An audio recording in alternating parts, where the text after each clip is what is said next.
Hello, Renee Flamont here. I'm sorry, she was wanting to get love. The second I went to hit play, I knew it wouldn't last long, so I hit play anyway. I apologize for that. Renee Flamont here. The topic of this video is I find this to be fascinating, yet, of course, this is how it is. My last video got me to thinking about, I still marvel that the narcissist do they know how badly they're treating people? Do they know?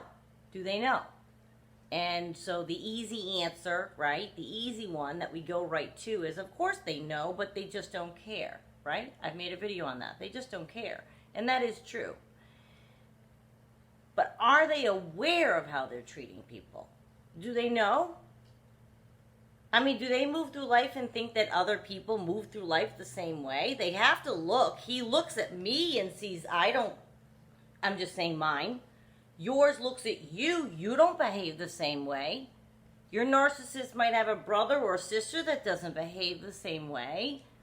Their parents may or may not have. But I'm saying they've got to know. And that's the part that I find fascinating in a morbidly curious way, is even when they know, they do it anyway. Even if they don't care. You follow what I'm saying? Like, I'm trying to think of a sin that I could commit that I didn't really care, but it's still bad. Like, I can't think of one. But in other words, they know it's bad. They can see that their behavior doesn't line up with societal normalcy. They're not retarded. I know many people don't like that word. I'm sorry. That's not a nice word. It does technically mean slow, though.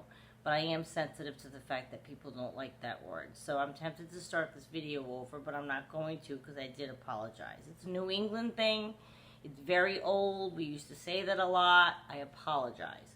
I think they even make fun of it on Saturday Night Live. Like, they say wicked, and they say that word. So, je m'excuse. I'm sorry. But I do mean slow, and that is what the word means. So I wonder, I mean, they're not slow. They're regular people with brains that function. So in the face of knowing how bad it is, they do it anyway. Mine used to slough it off with the word snake. I'm a snake. I've always been a snake. It's a slithering creature, cool leather. Kind of makes himself sound sexy to himself, I think. It's how they sell it to themselves. They come up with excuses of why they are the way that they are. Remember, they don't know why. We know why. The last handful of times I spoke to my narcissist, I said to him on the phone, he said something about the girl he's seeing, and I went to say, not why do you do that, but it was more like, no, I know. No, I said, and why do you do that? And he said, well, I said, no, don't answer me. I know why you do it. Why do you think you do that? Is what I used to ask him. You still couldn't get a straight answer. We're well aware of the reasonings of what they do, but they don't go through life with the verbiage that we've now attached to the disorder. Their brain isn't thinking, okay, it's this part of my cycle. I need to devalue this person now because now I'm craving chaos, and they don't understand what's happening to them. That's the fascinating part. But they know that they keep mistreating people. And I think that they sell it to themselves in whatever way they need to excuse their behavior and explain it away. I have needs beyond my control, or something like that. I'm just built this way is another one. I've always cheated. I'll always just cheat. Very oftentimes they will boil it and reduce it down to that. Right? And I made a video once about, it's not just cheating. It's not cheating that they do. That would be very simple. There are people that we've all known that have been cheated or had it done. with somebody who isn't even a narcissist. Cheating happens. So they'll boil it down to that, which minimizes what they do. There are very loving couples that make it through one or the other cheating, and it was a mishap, and they work through it, and they get therapy, and they didn't mean it, and it's not a perpetual chronic behavior for either one of them. There's a difference. And they try to just slough it off as, oh, well, I'm a cheater. They don't walk around saying, you know, I'm a cheater who also mistreats them and twists their mind up to make them think they're crazy, and I, you know, use one to make the other one jealous, and they don't make the whole list of themselves to themselves. And that bothers me, because I want them to know how rotten they are. But they'll always just come up with an excuse. They have zero reasons that they're doing what they're doing. Or that they're doomed. That's the part they don't know. We know that. They don't even know that part of themselves. To roam the earth in a perpetual state of searching, never quenched, dissatisfied, never satisfied, always unsatisfied, forever not quite happy, forever always, to me sounds like my idea of a hell loop. You know, like I watch like Lucifer, and you watch any of these shows, there's like usually like a hell loop that you repeat for the rest of your life. That to me would be it. And it's dual reasons. Number one, it's slithering behavior, like a snake. But number two, I've worked very hard for decades to be and stay and remain and have and achieve the place of being very happy where I sit. Where I sit. I'm not one to say, ooh, but I can't wait to, ooh, I want to do that. I don't do that. I'm very happy where I sit. And in 35 years of reaching this and achieving this and having this and wanting this and maintaining it and losing it and getting again, it's a struggle, but it's it brings me the most peace when I can be happy with where I sit. Their life, to me, sounds like torture. They're never satisfied, ever. It doesn't matter what's in front of them. And that part they don't know. They know how badly they're treating people. They'll attribute to, like I said cheating, but they'll come up with something. They'll come up, variety is this, but they'll come up with some reason, and it probably will relate to cheating, because they will also try to minimize how much damage they're doing to people. They're not just cheating on people. I mean, I used to think when I was a young, doe-eyed, thinking, romantic person that cheating would kill me, but I'm 54 now. Like, I think we've all known people, like, you can handle it. You're not gonna, it's fine. What they do is way beyond it. And that's devastating too. I didn't mean to minimize it. I did not. Forgive me. Because if there are people that they've had that done, that's horrific. So there's no but to that. Okay, that's horrific as well. What they do is they try to minimize it to where that's all they're doing. Because not only with the mind games, our heart is broken when somebody cheats on us. Our heart is broken. We don't even really talk about that with the narcissist because the mind games are so intense that they play. You may wonder, how could they do it? Like, they've no concern for the path of destruction they leave in their wake. They move through people in a desperate attempt to seek and to try to find what they're searching, what they're looking for. Never satisfied. Nothing's ever gonna be good enough. No one's gonna be good looking enough. There's never gonna be enough money or the right deal or the right friends or the right place or the right hangout or the right... It doesn't matter what they encounter. They always need their ego fed by new, by strange, by constant, like a constant motion. It never was you or me that made them continue to move through life. In their mind, they may come up with something that you or I did that made them move on. They don't know they moved on because it was their time to do so. They're in the dark. Most of them. I don't think they're looking this disorder up and learning what they are and admitting that, that they are that. I explained it to mine. Oh, I told them right out. It was when I was keeping, for the new people, I told him for a few months, the latter part of last year, that I had been keeping him around. I told him right out, as a scientific experiment, I want to keep tabs on your life. I want to try to teach you and see how you respond. There was no, but I explained it all to him. And all he could say was, don't call me those words. I have emotion. You can't say that to me.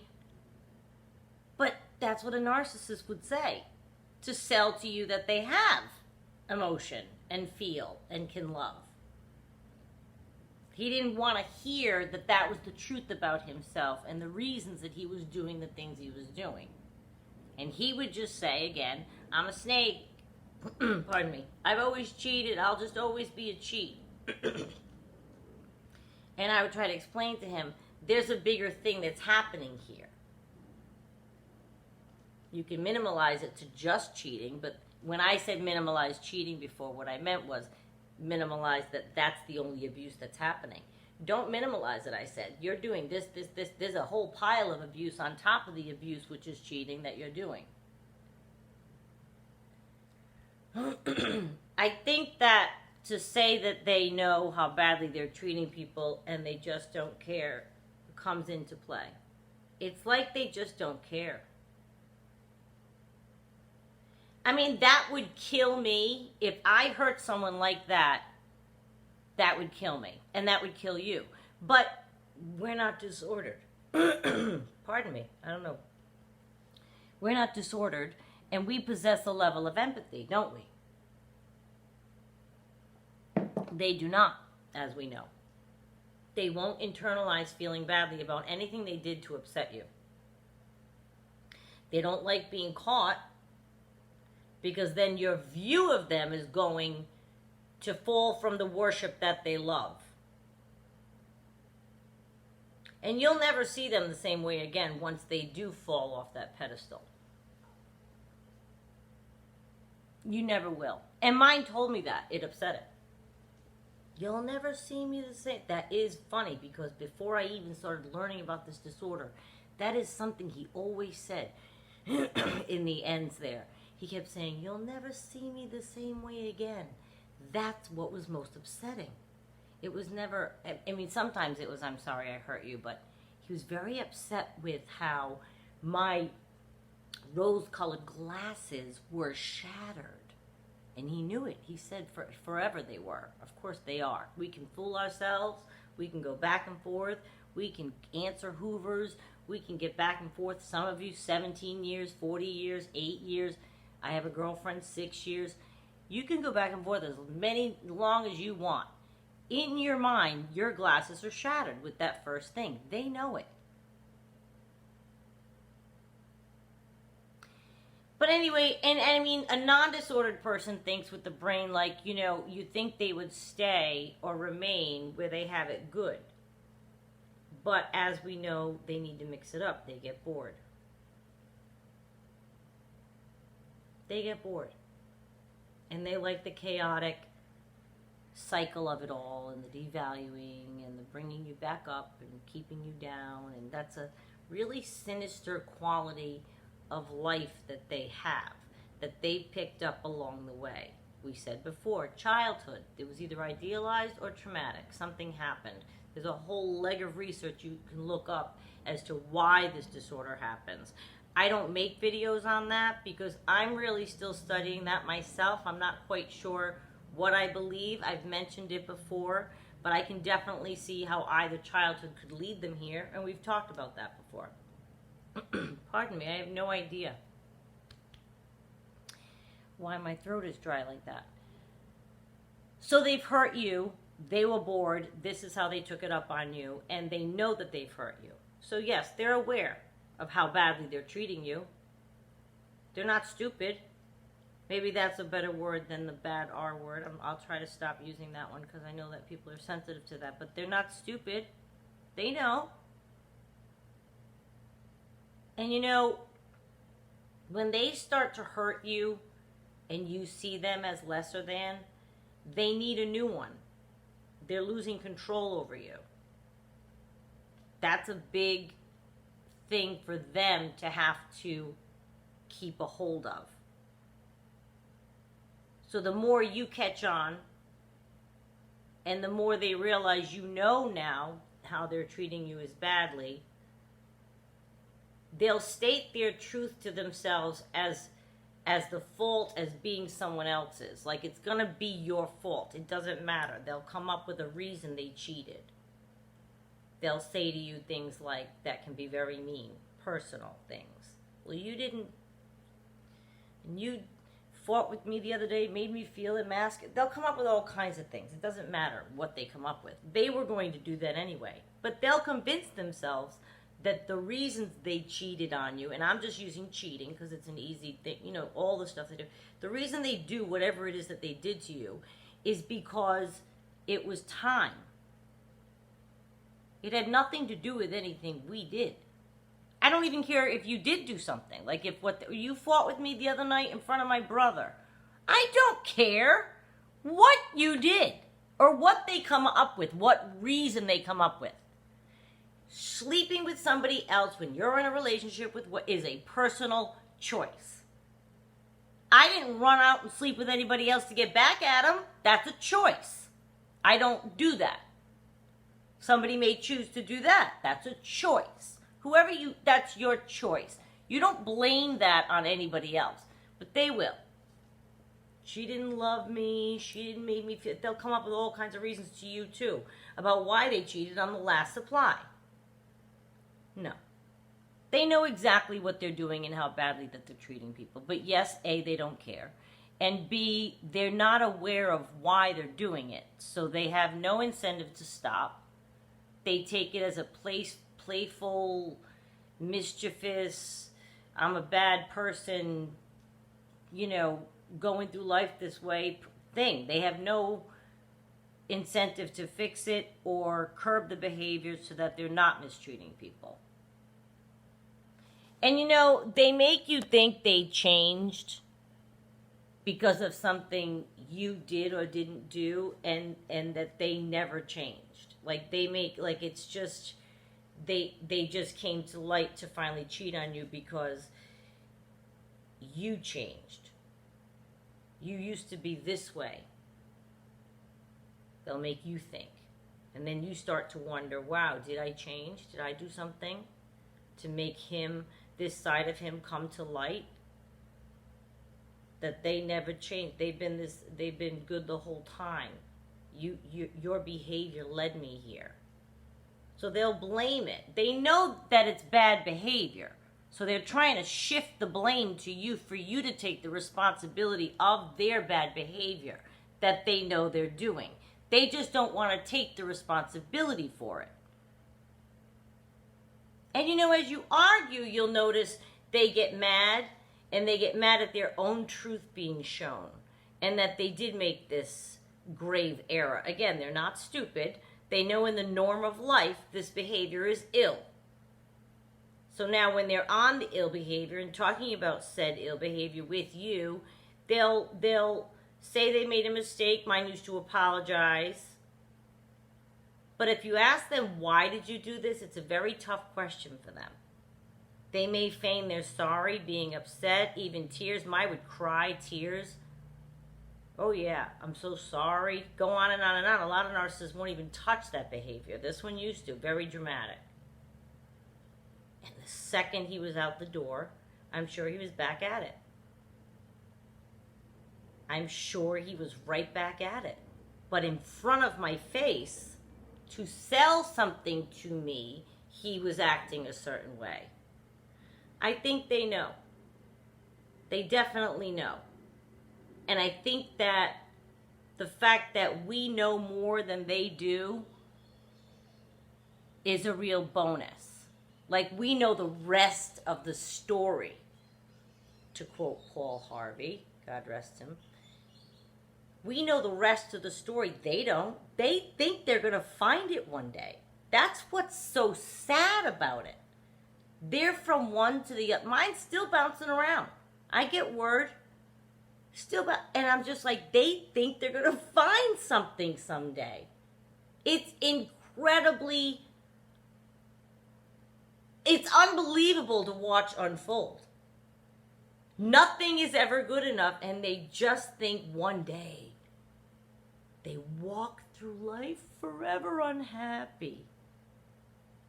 So yes, they know that they treat people badly. They just attribute it, I guess, to their personality. I guess. Just consider yourself lucky if you're getting out of it, or you've gotten out of it, or you're trying to separate yourself from it. It's a toxic personality trait.